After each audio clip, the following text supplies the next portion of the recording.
नमस्कार दोस्तों। एक बार फिर से आप सभी का स्वागत है। दोस्तों, आज की इस क्लास में यूपी पुलिस एग्जाम के लिए सामान्य हिंदी विषय के अंतर्गत अशुद्ध वाक्यों को शुद्ध करना और विराम चिन्हों से संबंधित टॉप 35 मोस्ट इंपॉर्टेंट प्रश्नों को देखेंगे। देखिए दोस्तों, ये दोनों टॉपिक आपके सिलेबस में दिया गया है और यहाँ से यूपी पुलिस एग्जाम में निश्चित रूप से प्रश्न पूछा जाता है। तो आप सभी लोग इस क्लास को पूरा ध्यान से देखिए और सभी प्रश्नों का उत्तर बताने का प्रयास कीजिए। तो चलिए शुरू करते हैं। पहला प्रश्न है दोस्तों, वाह तुम आ गए, वाह के पश्चात कौन सा चिन्ह आएगा? ऑप्शन आप सभी के सामने है, आप लोग जल्दी से बताइए। यहाँ पर आपका राइट आंसर क्या होगा? देखिए दोस्तों, यहाँ पर जो वाक्य लिखा गया है, वाह तुम आ गए, विराम चिन्ह की दृष्टि से यह अशुद्ध वाक्य है। यहाँ पर दोस्तों वाह के पश्चात विस्मयादि बोधक चिन्ह लगेगा। बी ऑप्शन आपका यहाँ पर राइट हो जाएगा। विस्मयादि बोधक का चिन्ह इस प्रकार से होता है, तो यहाँ पर वाह के बाद विस्मयादि बोधक का चिन्ह लग जाएगा। ठीक है, तो यहाँ पर आपका बी ऑप्शन राइट हो जाएगा। आना जाना में अपेक्षित विराम चिन्ह है। आना जाना में अपेक्षित विराम चिन्ह क्या है? योजक चिन्ह, पूर्ण विराम, प्रश्नवाचक चिन्ह, अर्ध विराम। देखिए दोस्तों, यहां पर आपका ए ऑप्शन राइट हो जाएगा, योजक चिन्ह। योजक चिन्ह दोस्तों इस तरह से होता है, इस प्रकार से योजक चिन्ह होता है। और यहां पर पूर्ण विराम का चिन्ह इस प्रकार से होता है, आप लोग इसे ध्यान रखिएगा। और प्रश्नवाचक चिन्ह इस प्रकार से होता है। अर्ध विराम का चिन्ह दोस्तों इस प्रकार से यहां पर होता है। ठीक है, तो यहां पर आपका ए ऑप्शन राइट हो जाएगा। आना जाना में अपेक्षित विराम चिन्ह क्या होगा? योजक चिन्ह होगा। ए ऑप्शन आपका राइट हो जाएगा। सामासिक पदों पुनरुक्त या युग्म शब्दों के मध्य प्रयोग किया जाता है। अल्प विराम, अर्ध विराम, योजक चिन्ह या उद्धरण चिन्ह। तो देखिए दोस्तों, यहां पर आपका सी ऑप्शन राइट हो जाएगा, योजक चिन्ह। सामासिक पदों पुनरुक्त युग्म शब्दों के मध्य योजक चिन्ह प्रयोग किया जाता है। सी ऑप्शन आपका राइट हो जाएगा। योजक चिन्ह दोस्तों इस प्रकार से होता है, आप लोग याद रखिएगा। सी ऑप्शन आपका राइट हो जाएगा। किसी की कही हुई बात को स्पष्ट करने के लिए वाक्य के अंत में किस चिन्ह का उपयोग करते हैं? ऑप्शन आप सभी के सामने है, आप लोग जल्दी से बताइए। देखिए दोस्तों, यहां पर आपका डी ऑप्शन राइट हो जाएगा, विवरण चिन्ह। किसी की कही हुई बात को स्पष्ट करने के लिए वाक्य के अंत में विवरण चिन्ह का उपयोग किया जाता है। विवरण चिन्ह दोस्तों इस प्रकार से होता है, इसे आप लोग ध्यान रखिएगा। डी ऑप्शन आपका यहाँ पर राइट हो जाएगा। निम्न में प्रश्नवाचक चिन्ह कौन सा है? ऑप्शन आप सभी के सामने है, बहुत ही आसान सा प्रश्न है। देखिए दोस्तों, यहाँ पर आपका ए ऑप्शन राइट हो जाएगा। प्रश्नवाचक चिन्ह इस प्रकार से होता है। और यहाँ पर दूसरा विकल्प ये विस्मयादि बोधक का चिन्ह है। और तीसरा यहाँ पर दोस्तों अल्प विराम का चिन्ह है। चौथा यहाँ पर दोस्तों अर्ध विराम का चिन्ह है। तो यहाँ पर आपका ए ऑप्शन राइट हो जाएगा। उसने मुझसे कहा, मैंने आज एक मशीन खरीदी है। उक्त वार्तालाप में किस विराम चिन्ह की कमी या त्रुटि है? तो देखिए दोस्तों, यहाँ पर आपका सी ऑप्शन राइट हो जाएगा, अल्प विराम का चिन्ह। याद रखिएगा, किसी व्यक्ति की उक्ति या कथन के पहले सदैव अल्प विराम का चिन्ह प्रयोग किया जाता है। ठीक है, अल्प विराम चिन्ह के प्रयोग के साथ दोस्तों वाक्य का शुद्ध रूप बन जाएगा, उसने मुझसे कहा। यहाँ पर अल्प विराम का चिन्ह लग जाएगा, कहा के बाद अल्प विराम का चिन्ह लगेगा और इसके बाद मैंने आज एक मशीन खरीदी है। ठीक है, तो यहाँ पर आपका सी ऑप्शन राइट हो जाएगा। यहाँ पर अल्प विराम का चिन्ह होना चाहिए। मुझे बाहर जाना है, रेखांकित चिन्ह को पहचानिए। देखिए दोस्तों, यहाँ पर आपका पूर्ण विराम है, ए ऑप्शन आपका राइट हो जाएगा। यहाँ पर जो चिन्ह लगा हुआ है मुझे बाहर जाना है, इसके आगे पूर्ण विराम का चिन्ह लगा हुआ है, तो यहाँ पर आपका ए ऑप्शन राइट हो जाएगा। प्रश्नवाचक चिन्ह इस प्रकार से होता है। अल्प विराम का चिन्ह दोस्तों इस प्रकार से होता है। और लाघव चिन्ह, लाघव चिन्ह इस प्रकार से होता है। तो यहाँ पर आपका ए ऑप्शन राइट हो जाएगा। निम्न में से निर्देशक चिन्ह कौन सा है? ऑप्शन आप सभी के सामने है, आप लोग जल्दी से बताइए। देखिए दोस्तों, यहाँ पर आपका डी ऑप्शन राइट हो जाएगा। डी ऑप्शन में जो चिन्ह बना हुआ है यह दोस्तों निर्देशक चिन्ह है। याद रखिएगा, योजक चिन्ह थोड़ा सा छोटा होता है, निर्देशक चिन्ह इससे थोड़ा सा बड़ा होता है। तो यहाँ पर आपका डी ऑप्शन राइट हो जाएगा। दोनों आप लोग ध्यान रखिएगा। अल्प विराम का चिन्ह है, अल्प विराम का चिन्ह कौन सा है आपको यह बताना है। तो यहाँ पर आपका बी ऑप्शन राइट हो जाएगा दोस्तों। बी ऑप्शन में जो चिन्ह बना हुआ है यह दोस्तों अल्प विराम का चिन्ह है, ठीक है। और ए ऑप्शन में जो चिन्ह बना हुआ है यह किसका है, यह दोस्तों अर्ध विराम का चिन्ह है। और सी ऑप्शन में जो चिन्ह है ये पूर्ण विराम का चिन्ह है। डी ऑप्शन में जो चिन्ह बना हुआ है यह दोस्तों विस्मयादि बोधक चिन्ह है। तो यहाँ पर आपका बी ऑप्शन राइट हो जाएगा। दो समानार्थी शब्दों की पुनरुक्ति के बीच में किस विराम चिन्ह का प्रयोग होता है। तो देखिए दोस्तों, यहाँ पर आपका सी ऑप्शन राइट हो जाएगा, योजक चिन्ह का प्रयोग होता है। दो समानार्थी शब्दों की पुनरुक्ति के बीच में योजक चिन्ह का प्रयोग होता है, यहाँ पर आपका सी ऑप्शन राइट हो जाएगा। नेक्स्ट है, निम्न में से कौन विराम चिन्ह का प्रकार नहीं है। ऑप्शन है निर्देशक, लाघव, उपदेशक, विवरण। तो देखिए दोस्तों, यहाँ पर आपका सी ऑप्शन राइट हो जाएगा, उपदेशक। उपदेशक विराम चिन्ह का प्रकार नहीं है, जबकि दोस्तों निर्देशक और लाघव और विवरण ये सभी चिन्ह दोस्तों विराम चिन्ह के भेद हैं। यहाँ पर आपका सी ऑप्शन राइट हो जाएगा। किस विराम चिन्ह का द्योतक है, यहाँ पर जो चिन्ह बना हुआ है किस विराम चिन्ह का द्योतक है।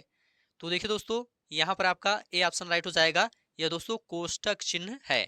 कौन सा चिन्ह है, कोष्ठक चिन्ह है। यहाँ पर आपका ए ऑप्शन राइट हो जाएगा। नेक्स्ट है दोस्तों, कोष्ठांकित विराम चिन्ह का नाम क्या है। यहाँ पर कोष्ठक में जो चिन्ह बना हुआ है इसका नाम क्या है आपको यह बताना है। तो यहाँ पर आपका बी ऑप्शन राइट हो जाएगा दोस्तों, यह अर्ध विराम का चिन्ह है। कौन सा चिन्ह है, यह दोस्तों अर्ध विराम का चिन्ह है। तो यहाँ पर आपका बी ऑप्शन राइट हो जाएगा। जहां वाक्य की गति अंतिम रूप ले ले, जहां वाक्य की गति अंतिम रूप ले ले, विचार के तार टूट जाएं, वहां किस चिन्ह का प्रयोग किया जाता है। तो देखिए दोस्तों, यहाँ पर आपका डी ऑप्शन राइट हो जाएगा, पूर्ण विराम का चिन्ह है। जहां वाक्य की गति अंतिम रूप ले ले और विचारों के तार टूट जाएं, वहां पूर्ण विराम का प्रयोग किया जाता है। इस चिन्ह का प्रयोग दोस्तों प्रश्नवाचक वाक्यों को छोड़ करके अन्य सभी प्रकार के वाक्यों के अंत में किया जाता है। इसे आप लोग याद रखिएगा, डी ऑप्शन आपका राइट हो जाएगा। विराम चिन्ह प्रयुक्त होता है, यहाँ पर जो चिन्ह बना हुआ है यह दोस्तों किस प्रकार का विराम चिन्ह है आपको यह बताना है। तो देखिए दोस्तों, यह तुल्यता सूचक विराम चिन्ह है। यहाँ पर आपका बी ऑप्शन राइट हो जाएगा, तुल्यता सूचक विराम चिन्ह।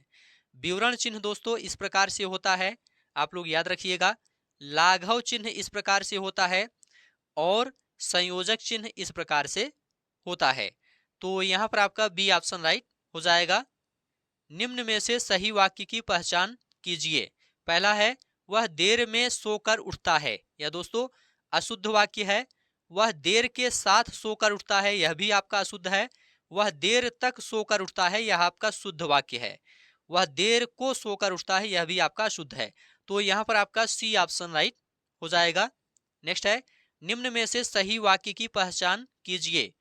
वे धीमी स्वर बोला, वे धीमी स्वर बोला, यह दोस्तों अशुद्ध वाक्य है।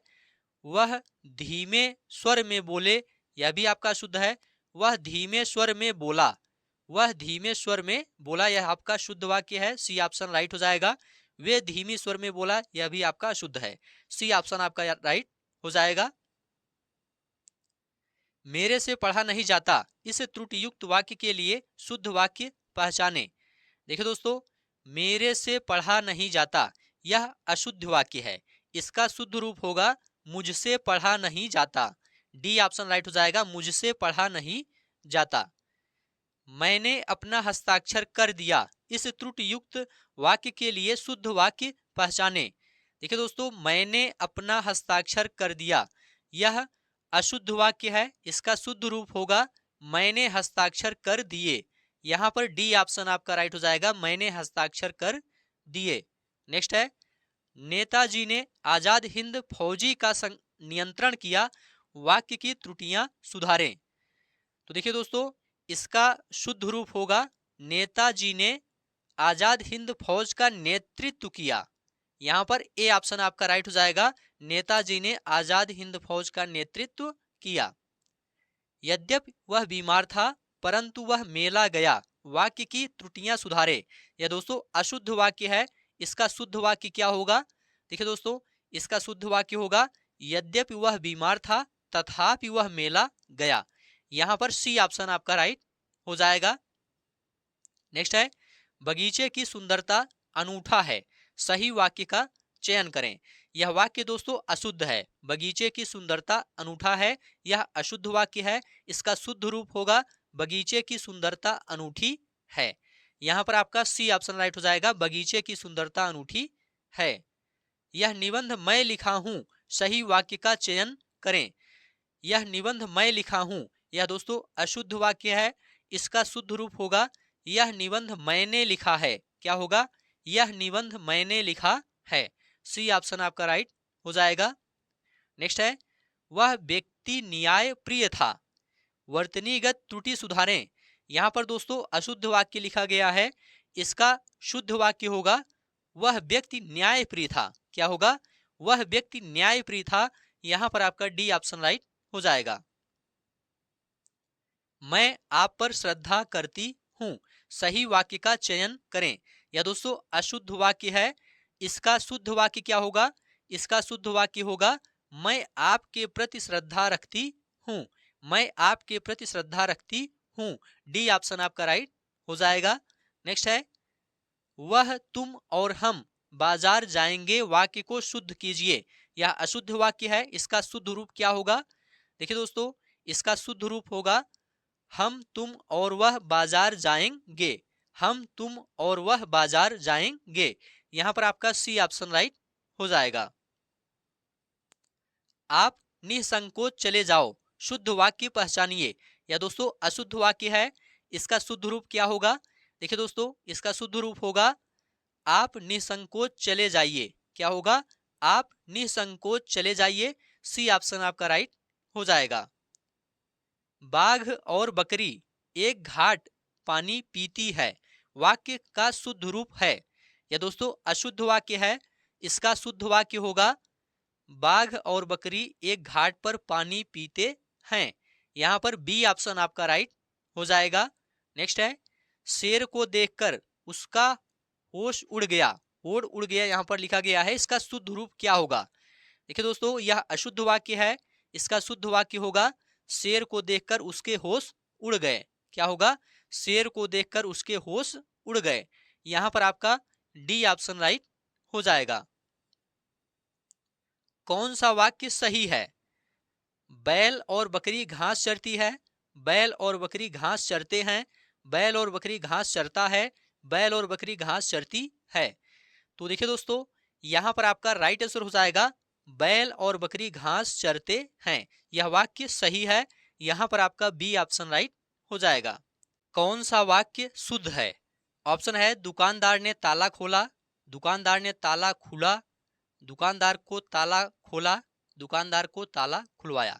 देखिए दोस्तों, बी सी डी तीनों ऑप्शन यहां पर गलत है। ए ऑप्शन आपका यहां पर राइट हो जाएगा, दुकानदार ने ताला खोला। यह वाक्य शुद्ध है। यहां पर आपका ए ऑप्शन राइट हो जाएगा। नेक्स्ट है, कौन सा वाक्य शुद्ध है? यह आंखों से देखी घटना है।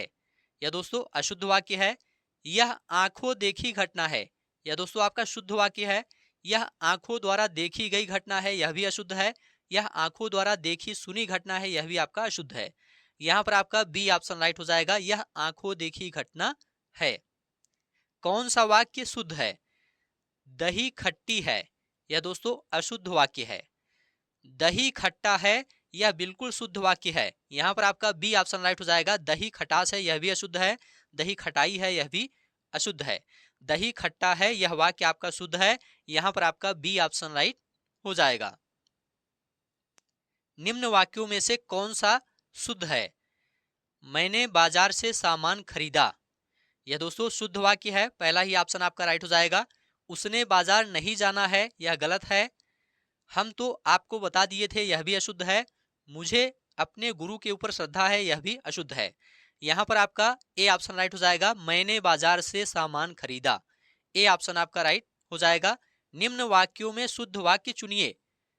पहला है मैं गाने की मेहनत कर रहा हूं, अशुद्ध वाक्य है। मैं गाने की कसरत कर रहा हूं, यह भी अशुद्ध है। मैं गाने की अभ्यास कर रहा हूं, यह भी अशुद्ध है।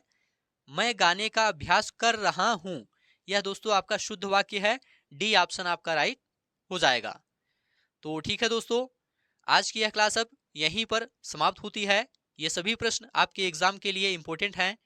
उम्मीद है यह क्लास आपको अच्छा लगा है तो चैनल को सब्सक्राइब करिए, दोस्तों शेयर करिए और कमेंट में लिखकर जरूर बताइए।